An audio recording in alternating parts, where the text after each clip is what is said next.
welcome to Casual Buddhism. I'm your host, Cindy Rasicot, devoted disciple of Venerable Dhammananda Pikani. And Venerable Dhammananda is the first fully ordained Theravada Buddhist nun in Thailand. And she is here every week. We're so grateful to have her. And this week we have Hollie. And Hollie will be speaking with Venerable, and I believe you have a question. Do you, Hollie? I do. Yes, Hollie, before going into questions, just introduce yourself very, very briefly so that not only me, but also others who are watching this can understand your background, a little brief background. As I greeted you that you're so beautiful. Let's start with that. Thank you. You're so kind to have me, and it's such an honor. I am in Memphis, Tennessee, in the United States, and I work as a writer and also teacher of mindfulness. And so I interface with a lot of women online. And I run a creativity and mindfulness hub, if you will. So we do writing workshops and mindfulness classes and creative consulting one-on-one and also in groups. Thank you. I wasn't aware that you were a writer, so thank you for cluing me in on that. I probably should have read your bio better. Yes. So Hollie, this is very interesting on this mindfulness. the West, for the past, I would say, for the past 3 decades, I think in the West, this mindfulness really become the keyword of any Buddhist circle. When we come to discuss anything, you always hear someone talking about this mindfulness. So yes, share with us how you make this mindfulness the base of your happiness. Oh, that's a big question. Well, I came to Vipassana and mindfulness meditation over a decade ago, primarily as a means of processing grief. I was widowed in my 30s very suddenly, and was looking for different ways to heal and to move that grief through. And it was such a powerful practice for me. And though I wasn't raised, I shared with Cindy, though I wasn't raised as a Buddhist, I certainly have been very inspired by many of the Buddhist practices that I've been introduced to, and other spiritual practices as well. But the mindfulness and Vipassana practices just stuck for me. They really have worked as a way of being. So it became much more than just working with grief, but sort of a tool for living, if you will, and a way of being. And so I thought that it was nice. Eventually, I learned to want to share that with other women, and I did that sort of unofficially. And then I went through a more formal training, a 2-year training program to teach it. So, yes. Well, one time, way back when I was still working for television, say something like 30 years back, I interviewed this one man. He was a flutist. How do you say that? Flutist, the one who played flute? Yes, one of the best in my country. And he turned towards Vipassana because he did not want to have anything to do with Vipassana, but his daughter died, very young, maybe 2-3 years old, and he was really in grief, and he wanted to be in touch with her, so to say, wanted to be in touch with the daughter. And that was how it brought him to Vipassana. And then he told me during our conversation that in fact it freed him from many other anxieties as well, and settled him much more than trying to make connection with his daughter. So when I listened to you, it is reminded of him, of him, because of that particular grief actually brought him to this stage of opening up himself even for a much better, much deeper understanding of his own self. So like you, I underlined the word sharing because of your grief and how you are coming through grief, that when you experience it now, you don't want to keep it just for yourself. There is that great sense of sharing. So that is the beautiful thing, very beautiful part. Yes. Yes, it's been a true gift. I mean, it's a way to be connected to self, but also to each other. Yes, yes, yes. To connect to self, to realize that self actually is not there. It's not there from the beginning, So that self, that individual self kind of dissolve into the universe, so to say, We are losing the self in order to gain that much larger the experience of much larger reality. So this is the beauty of Vipassana, when it actually could guide you to even to yet another higher realm of existence. That's very Exactly. beautiful. And when it happens to you, when there is that direct experience, it confirms for yourself. And then of course then come to the next step. I hope that everyone comes to the next step of sharing, and that's why Holly begins with this kind of center, of mindfulness experience, sharing the experience, allowing others to come and have the same experience. Wonderful, very beautiful. Aw. Well, I was going to ask you a question that's sort of related to all of this, and I hope it's something of interest to you. But I work, as I mentioned, mostly with women, and mostly in midlife. And what I have started to notice over time is that they often feel stuck in their creative practice, and often in their lives. They've maybe put their jobs and partners and children and aging parents and loved ones and many things ahead of their own dreams and desires. And as a result, they often feel frustrated or depressed or resentful, many things, but these negative feelings coming up around that. But I believe it's just because they feel so out of alignment with their true nature.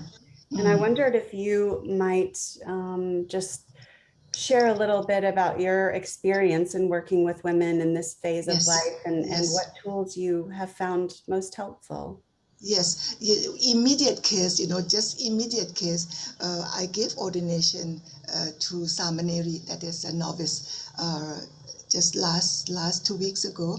And one particular case, she asked that she would like to keep on, this is very good. And this is her life commitment, because her husband already passed away, and it's about time that she would really give herself to serve Buddhism. And that was wonderful. She speaks very good English. I thought we would have such a good candidate, good member for our Sangha. But then what happened? Soon after, just few days after, someone called to say that her ailing father, 90 years old, needs someone to take care. So she was back and forth, whether she should disrobe or not. And then I allowed her to go back with the robes. You can treat your father. There is no Vinaya which says that, you cannot take care of your father in spite of the fact that you are Samaneri. So I allowed her to go back. But then the father felt uncomfortable because the daughter is in robe. So yesterday she called, and she said she will have to give up the robe, and then because the father felt uncomfortable.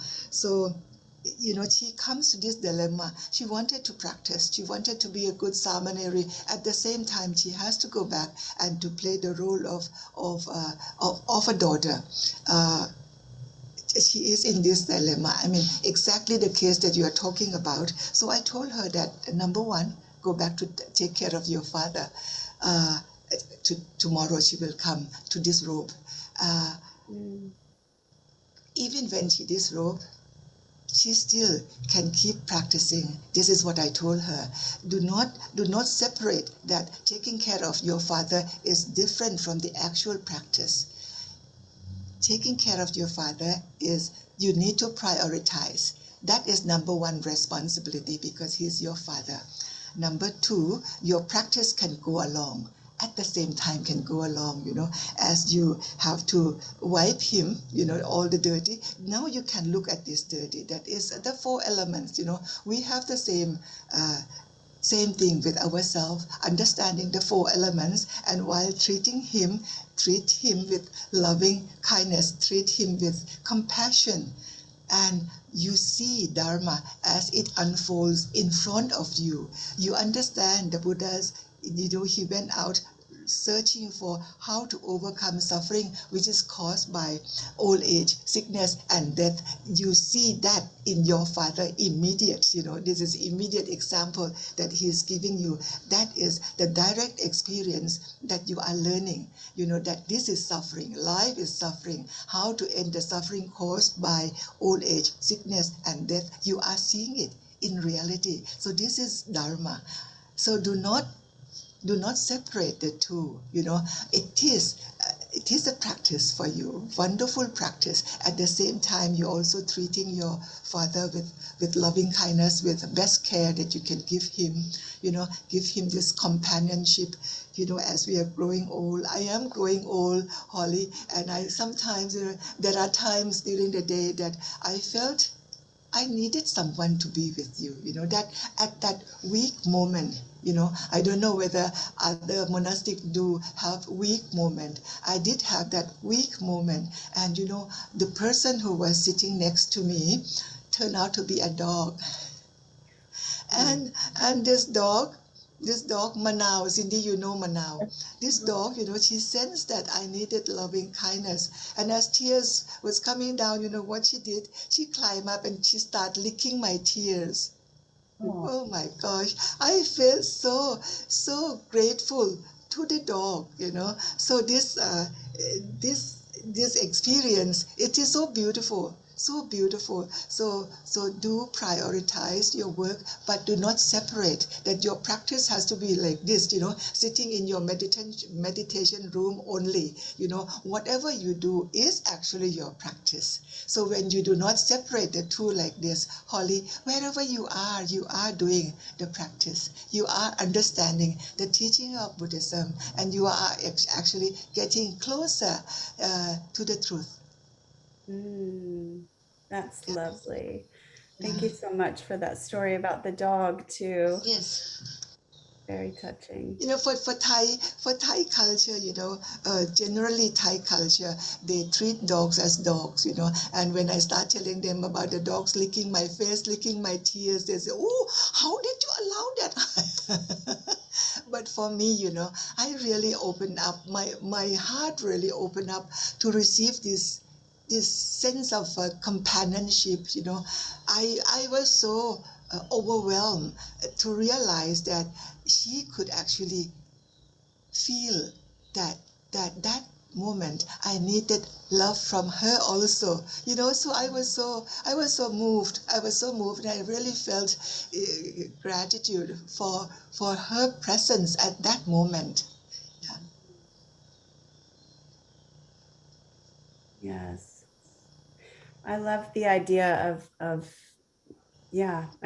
loving kindness, I think, is the foundation. I was thinking more, I as I was trying to kind of get my hands around this just in my work, I was thinking about like what tools that I've learned are useful for these women. Is mindful inquiry a tool that is helpful, or certainly open awareness. I mean, there are many things to offer, but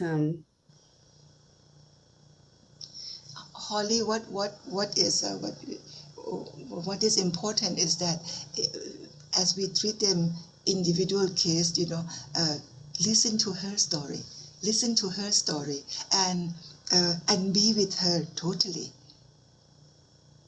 and the answer will come from her context, not from our context. We cannot set up theory.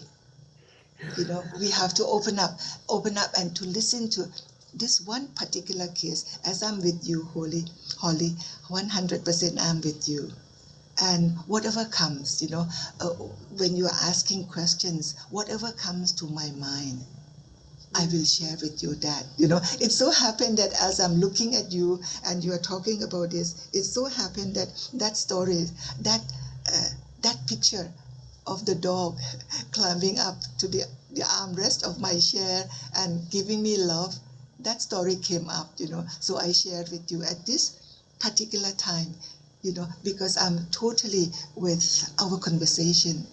Yeah, when we are really truly listening like this, that what you call deep listening, it will remove barrier between Holly, between me. I didn't even realize that I am actually not with Holly in presence, but through the screen. I am not aware of that, completely. This barrier is completely removed. I am with you. So this helps to allow us to be completely in that present moment with the other person. Yes, I feel that. Yeah. Well, that's lovely, and I'm so grateful for your sharing and for your insights, and really I will carry it with me. It means so much. You have no idea. Well, thank you, Holly, so much for being here, and thank you, Venerable, for your wisdom this evening. And I would like to encourage anyone who might be interested in being on Casual Buddhism to contact me at my Gmail, cindy.rasicot@gmail.com. And also, I just wanted to say, please tune in to other Casual Buddhism episodes if you may be interested. There's a website, and there's many beautiful episodes like this one. Well, thank you both for joining us, and I hope you have a good morning for Venerable and a good evening for Holly. Yes. Holly, bye. Thank you so much, Venerable. Thank you, Cindy.